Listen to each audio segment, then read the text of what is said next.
வணக்கம். என் குருநாதர் எழுத்து சித்தர் பாலகுமார் அவர்களை மனதார வணங்கிவிட்டு உங்களுடன் பேச தொடங்குகிறேன். டைரக்டர் ஆர் சுந்தரராஜன் சார் வெள்ளி விழா டைரக்டர் அப்படின்னு தான் சொல்லணும். அவர் எடுத்த படமெல்லாம் சில்வர் ஜூப்ளி தான். டக்குன்னு மோகனை வச்சு எடுப்பார், டக்குன்னு சிவகுமார் சார் வச்சு எடுப்பார், டக்குன்னு விஜயகாந்த் சார் வச்சு எடுப்பார். யாரை வச்சு எடுத்தாலும் சூப்பர் டூப்பர் ஹிட்டு தான். ரஜினியை வச்சு ராஜாதி ராஜா எடுத்து அதுவும் சில்வர் ஜூப்ளி படம் தான். சமீபத்தில் கூட ஒரு விழாவில் ரஜினி சார் சொல்லியிருந்தார், என்னங்க கதை கேட்குறேன், இன்னும் கதையே ரெடி ஆகலை அப்படின்லாம் சொல்கிறாங்க, என்ன சாமி அப்படின்னு இளையராஜாவை கேட்டதாகவும். ஒன்றும் இல்லை, பேசாமல் நடிங்க, நீங்கள் எனக்கும் சொல்லலை இன்னும் சரியா, நீங்கள் நடிங்க, என்ன சாமி அப்படின்னு திரும்ப 4 நாள் கழிச்சு வந்து கேட்டேன். அதெல்லாம் ஒன்றும் இல்லை, நீங்கள் பாட்டுக்கு நடிங்க, இந்த படம் சில்வர் ஜூப்ளி ஆகுது, அப்படி இந்த படம் சில்வர் ஜூப்ளியாக ஆகலை அப்படின்னா நான் ஹார்மோனியத்தை தொடரதே விட்டுறேன் அப்படின்னு இசைஞானி இளையராஜா சொன்னார். கான்ஃபிடென்ட்டாக சொன்னார். படத்தில் நடித்து கொடுத்தேன், ஏன்னா அந்த படம் இளையராஜா சார் சொந்த படம். நடித்து கொடுத்தேன், படம் சில்வர் ஜூப்ளி ஆகிடுச்சுங்க அப்படின்னாரு. அதுதான் ராஜாதி ராஜா. வைதேகி காத்திருந்தாள்னு ஒரு கேரக்டரில் அப்படியே டோட்டலாக விஜயகாந்த் சாரை மாற்றிருப்பார். சிஆர்பி அப்படின்ற கதாபாத்திரத்தில் சிவகுமார் சார் ஜென்டிலாக நடிச்சிருப்பார் ஒரு எழுத்தாளர் கேரக்டரில், நான் பாடும் பாடல் அப்படிங்கிற படத்தில். இங்கே மோகன் சார் எப்படி நடிச்சிருப்பார், மெல்ல திறந்தது கதவு, பயணங்கள் முடிவதில்லை அப்படின்னு ஆர் சுந்தரராஜன் வெரைட்டியாக படங்களை கொடுத்து பிரமிக்க வைத்த ஒரு இயக்குனர். நம்ம பாக்யராஜ் சாருடைய கிளாஸ்மேட்டு, பள்ளி தோழர்கள். பாக்யராஜ் சாரும் ஆர் சுந்தரராஜனும் கோயம்புத்தூரில் ஒன்றா படித்தவங்க அப்படின்னாக்க பார்த்துங்களேன். அந்த அளவுக்கு ஆர் சுந்தரராஜன் சார் பிரமாதமாக பண்ணக்கூடியவர். மோகனை வைத்து நிறையா படங்கள் கொடுத்து ஹிட்டாக்குனார்னு சொன்னல, அதில் ஒரு குங்குமச்சிமிழ்னு ஒரு படம். அந்த படத்தை பற்றி நான் தனியாகவே விரிவாக பேசியிருக்கேன். அந்த படத்தினுடைய அடையாளம் குங்குமச்சிமிழ் அப்படின்னாலே நம்ம காதுக்கு வரக்கூடிய ஒரு ரீங்காரம், ஒரு பாடல் இந்த பாட்டாக தான் இருக்கும். அதுவும் வாலி அவர்கள் எழுத, இசைஞானி இளையராஜா அவர்கள் இசையமைக்க, எஸ்பிபியும் ஜானகியும். ஒரு மௌத்தார்கன், அந்த மௌத்தார்கன் தான் இந்த கதையினுடைய கணமே, இந்த பாட்டினுடைய ஜீவனே.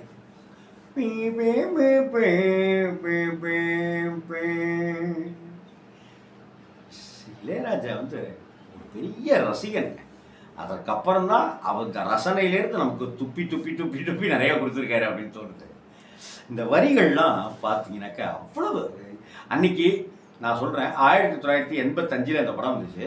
85லேருந்து இன்னைக்கு வரைக்க இந்த பாட்டோடையே உறவாடி கொண்டு இருக்கிற காதலில் ஜெயித்தவங்களும் சரி, காதலில் தோற்றவங்களும் சரி கண்டிப்பாக இருப்பாங்க. அப்படின்னாக்கா கை தூக்கணும். நிலவு தூங்கும் நேரம்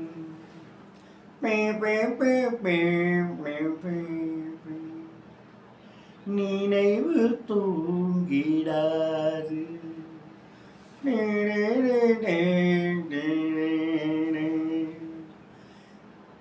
இது ஒரு தொடர்கதை. இந்த வார்த்தை சொல்லும் போதே நிறைய காதல் தோல்வியை அடைந்தவர்கள்லாம் அழுதுவாங்க. இது ஒரு தொடர்கதை, தினம் தினம் வளர்பிறை, நிலவு தூங்கும் நேரம்.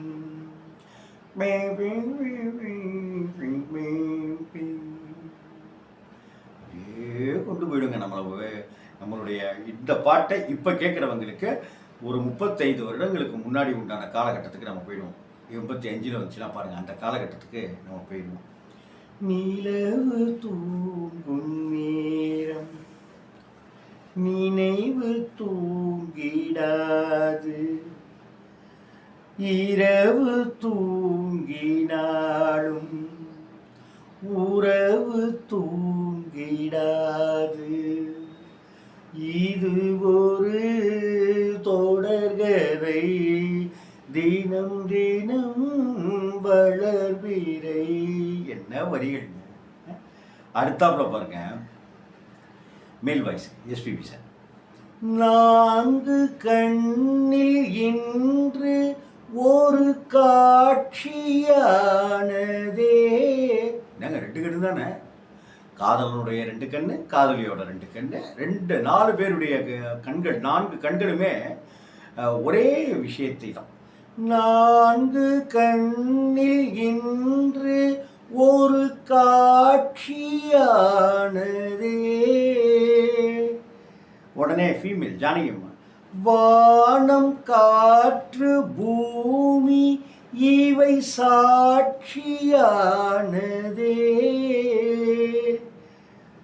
அதான் சாட்சியம் இந்த உறவுக்கு.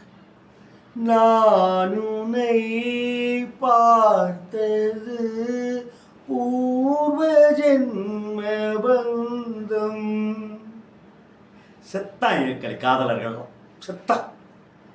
நான் உன்னை பார்த்தது பூர்வ ஜென்ம பந்தம். ஜானே நீண்ட நாள் நினைவிலே வாழும் இந்த சொந்தம். அடுத்த வரி எஸ்பிபி சொல்றாரு, நான் இனி நீ. ஜானகியம்மா சொல்றாங்க, நீ நான். என்ன வரிகள், என்ன மெட்டு. வாலி அவர்களுடைய வாரிகள் ஐயோ ஐயோ. நான் இனி நீ, நீ நான் வாழ்வோம் வா கண்ணே நிலவு தூங்கும் நேரம் நினைவு தூங்கிடாது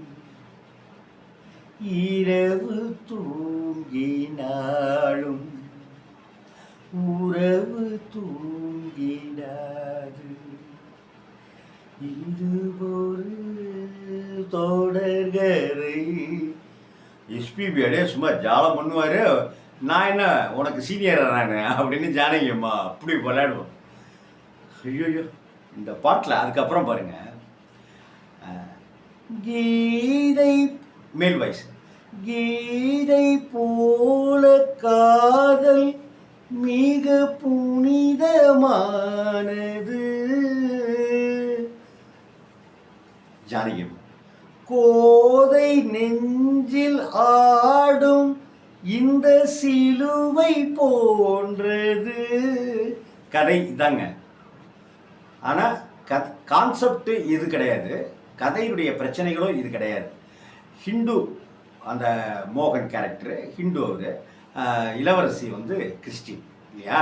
அதுக்காக இந்த இடத்துக்குள்ளார அதை கொண்டு வர்றாரு. எப்படி கொண்டு வர்றாரு வாலி சார்னாக்க, கீதை போல காதல் மிக புனிதமானது.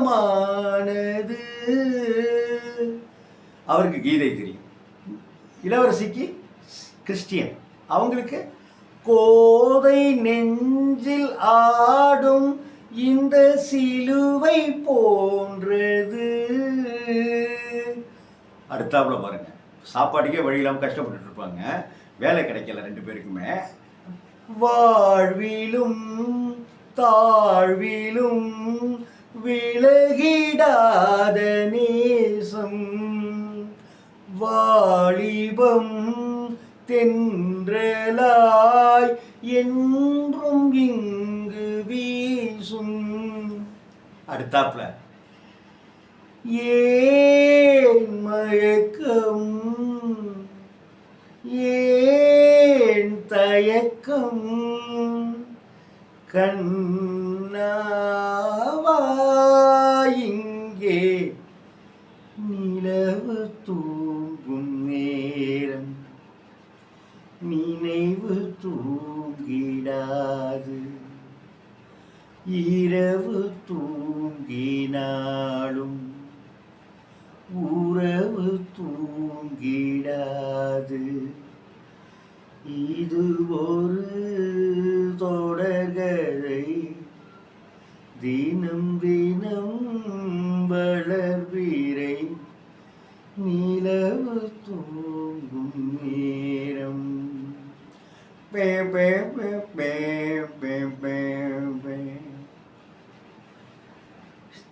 காதல் அப்படின்னு சொல்லும் பொழுது அந்த அடையாளங்களுக்கான விஷயங்களில் பாட்டு ஒரு முக்கியமான பங்கு. அந்த பாட்டில் இந்த பாட்டுக்கு ஒரு தனி இடம் உண்டு நம்ம மனசுலேயே. அந்த நிலவு தூங்கும் நேரம், அந்த சமயத்தில் இந்த பாட்டை கேட்டு பாருங்க. ஒன்று நிம்மதியாக தூங்குவீங்க, இல்லைன்னா பழைய நினைவுகள் உங்களை என்னமோ கிளறி விட்டு ஏதோ செய்யும், ஏதேதோ பண்ணும். வணக்கம் நண்பர்களே.